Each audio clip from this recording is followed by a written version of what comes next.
दोस्तों, लगातार गोदी मीडिया और उसके एंकर के लिए नए नए टास्क आ रहे हैं। टास्क ये कि कैसे भी करके सरकार को बचाओ। रोज आ जाते हैं। अभी G7 शिखर सम्मेलन कनाडा वाला इनविटेशन नहीं भेजा, पूरा का पूरा गोदी मीडिया टूट पड़ा। कनाडा ऐसा, कनाडा वैसा, खालिस्तानी समर्थक ऐसा है वैसा है। और जैसे ही इनविटेशन मिला वैसे कहा कनाडा जैसा देश नहीं, कनाडा दोस्त हमारा, तमाम चीजें।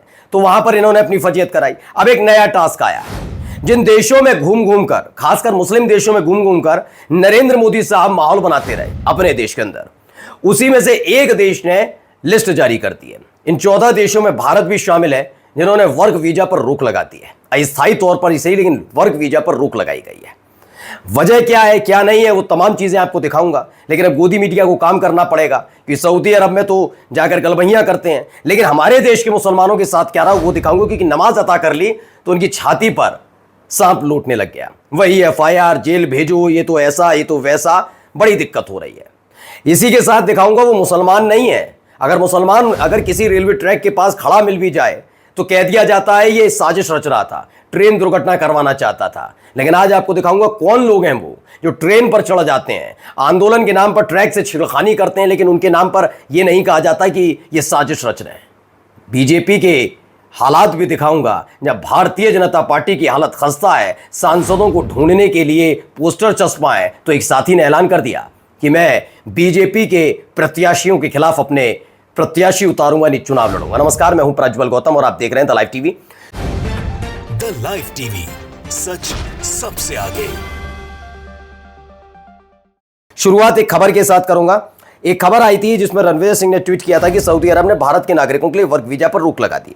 इसलिए जब हमने सर्च किया तो ललन पोस्ट की खबर निकली, जिसमें लिखा सऊदी सरकार ने 14 देशों के लिए वर्क वीजा पर रोक लगाई, भारत भी इसमें शामिल है। इसकी जो वजह निकल कर आई वो मैंने देखा, पढ़ा तो वैश्विक श्रम प्रवाह को बाधित करने के लिए कदम उठाते हुए सऊदी अरब में भारत, पाकिस्तान और नाइजीरिया सहित 14 देशों के नागरिकों के लिए ब्लॉक वर्क वीजा जारी करने को अस्थायी रूप से निलंबित कर दिया। यह निलंबन जून 2025 के अंत तक चलने वाला है। वार्षिक हज सीजन के साथ मेल खाता और प्रवासी श्रम पर भारी निर्भरता वाले क्षेत्रों में इसका खासा असर पड़ने की उम्मीद है।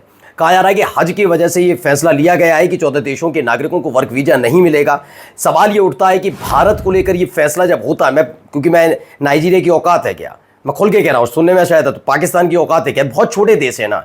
जिन देशों की छोटी हैसियत है तो उनके बारे में तो कोई भी बड़ा देश लेगा, लेकिन जब आप बड़े देश में होते हैं तो उन देशों के बारे में अलग होती है। हमारी अर्थव्यवस्था कहाँ है, गोदी मीडिया ने चीख चौथे स्तर बताई, लेकिन मैंने आपको बताया 5वें नंबर पर अब भी है, क्योंकि अनुमान जताया गया था। लेकिन 5वें नंबर की अर्थव्यवस्था के बारे में अगर कोई फैसला ले रहा है, और वो भी एक ऐसा देश जिस देश में लगातार हमारे प्रधानमंत्री जी, उनके मंत्री जा जाकर वहाँ के मुसलमानों की तारीफ करते हैं, सरकार की तारीफ करते हैं, गलबहियां प्रोग्राम चलता है, फिर भी अब देखिए, इसी को लेकर पवन खेरा ने लिखा सऊदी अरब ने 14 देशों का वीजा सस्पेंड कर दिया, जिसमें भारत भी शामिल है। इस just latest blow in stead collapse of India's foreign policy under Modi.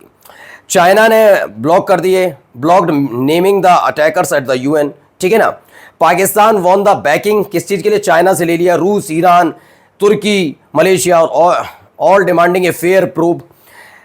कई जगह क्या क्या नहीं हुआ, देखिए क्या क्या नहीं हुआ। China, Khalistan fall out, G7 excluded India over, ये मालदीव्स वाला, Sri Lanka, Nepal, OIC, West Asia, SCO, BRICS, Russia sign military and energy deal with Pakistan, तमाम चीजें हुई हैं। ये विदेश नीति पर सवाल उठाती है, लेकिन हमारे देश की मीडिया पूछ पाएगी, हैसियत है नहीं। हाँ, एक चीज जोर शोर से चलाएगी, देखिए ये वाली खबर कि सऊदी अरब में महक रहा शामली जिले में तैयार बासमती चावल। क्या बढ़िया बात है, बस ये वाली खबर में बतानी है।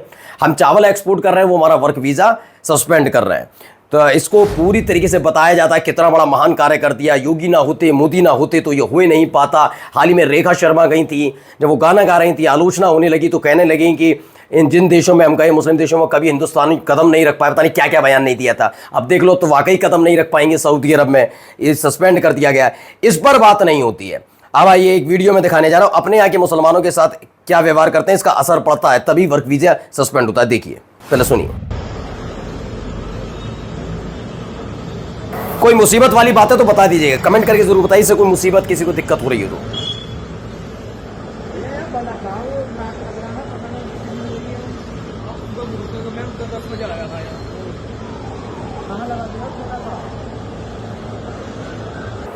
अब बताओ, इससे किसी को आप में से ऐसा लग रहा है कि बहुत परेशानी आ रही है, राष्ट्रीय सुरक्षा का खतरा है, कोई बात है, नमाज अता करा, कोई ऐसी जगह है जहां पर गाड़ियां निकल रही हो, भीड़ रोक दी हो, कुछ।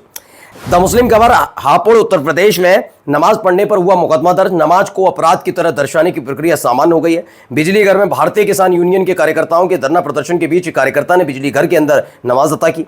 वीडियो वायरल होने के बाद जेई ने एफआईआर दर्ज करवाई है। नॉर्मल है, यही होना है। फिर आप कहते हो कि विदेशी जो मुस्लिम देश हैं वो ऐसा क्यों कर रहे हैं इस मुसीबत की घड़ी में, जब बिल्कुल साथ हमारा लेवल कहाँ है, पाकिस्तान के साथ क्यों खड़े हैं। जब आप मुसलमानों को एक अपराधी के तौर पर देखोगे तो फिर क्या होगा। लेकिन नहीं, इस पे बात मत करिए, क्या देश विरोधी बात करते हो तुम राष्ट्र विरोधी हो, तुम ये हो। पहले इन चिलगूजों को रोकना चाहिए जो हरकतें करते हैं। अब एक तस्वीर है, चूंकि एएनआई की, इसलिए सिर्फ तस्वीरें दिखाऊंगा, इसमें अलग अलग स्क्रीनशॉट्स इसलिए हम आपको दिखा रहे हैं। ये देखिए, एक तस्वीर निकली, पटरी से छेड़खानी की जा रही थी, एक तस्वीर जिस पर ट्रेन पर चढ़ गए, ये तमाम चीजें। लेकिन ये कौन है, अनवर खालिद हैं क्या? नहीं, ये कौन लोग हैं?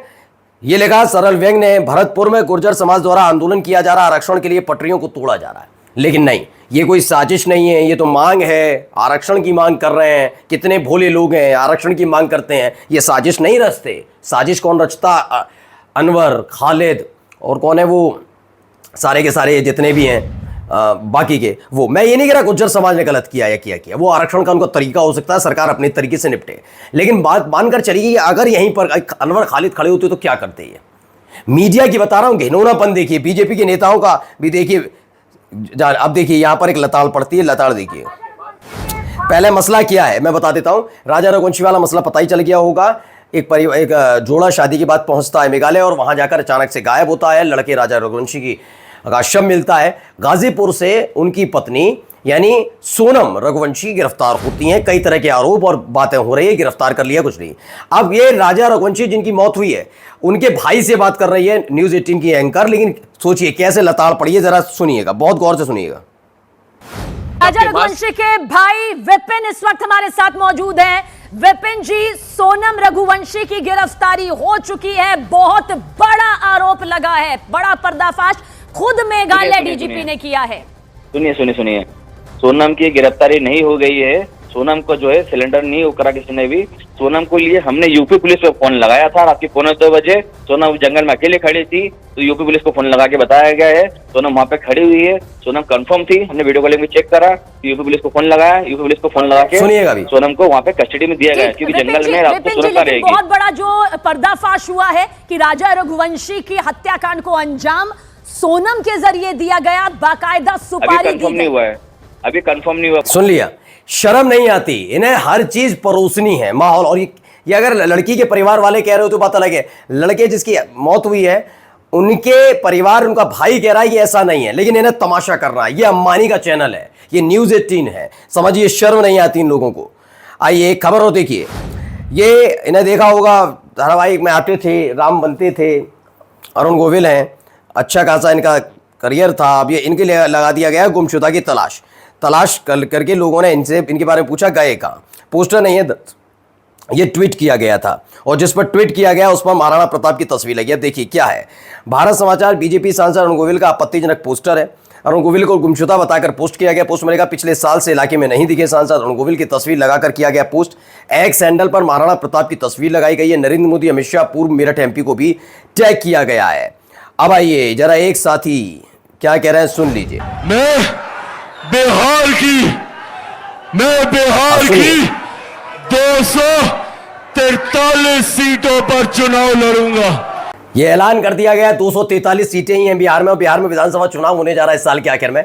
ऐलान कर दिया चिराग पासवान ने कि वो बीजेपी के प्रत्याशियों के खिलाफ भी मैदान में उतरेंगे। खबर भी है, देखिए खबर पड़ी है, आगरा की रैली में चिराग पासवान का बड़ा ऐलान, मैं बिहार से विधानसभा चुनाव लड़ूंगा, मेरा गठबंधन सिर्फ बिहार की जनता के साथ है, सिर्फ बिहार की जनता के साथ है, मोदी का नाम नहीं लिया, सभी 243 सीटों पर चुनाव लड़ूंगा। कहा किस हद पर आकर खड़े होकर, देखिए बीजेपी विधायक नहीं मोदी के लाडले के साथ क्या कर दिया। देखिए लोग बोले सांसद जी क्षमा कह दिया, हर जगह हमारा काट दिया। देखिए यहाँ ये हालात हो रहे हैं, आपस में ही सिर्फ टब्बल चल रही है। नमस्कार। द लाइव टीवी, सच सबसे आगे।